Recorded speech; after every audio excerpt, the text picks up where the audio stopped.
National Herald मामले में ED के सामने पेश होंगे राहुल गांधी। कांग्रेस रुकने पार्लियामान और सीएम भी राहुल के साथ ईडी दफ्तर तक मार्च कर सकते हैं। बता दें कि कांग्रेस लीडरान का मार्च पर दिल्ली पुलिस ने रोक लगा दी है।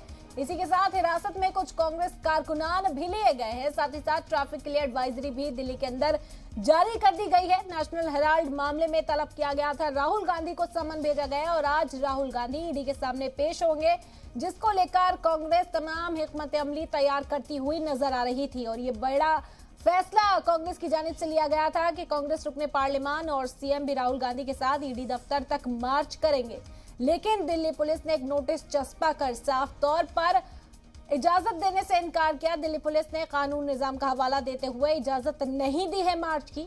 इसके अलावा आपको ये भी बता दें कि कांग्रेस का जो हेडक्वार्टर है वहां पर भी इंतजाम किया गया है सत्याग्रह। अगर इजाजत मार्च की नहीं मिलती तो कांग्रेस के तमाम कारकुनान सत्याग्रह पर बैठेंगे आज कांग्रेस हेडक्वार्टर पर।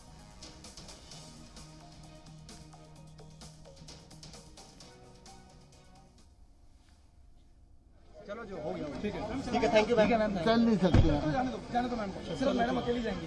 आप जाओ मैम। ये मैम ईडी बैठो।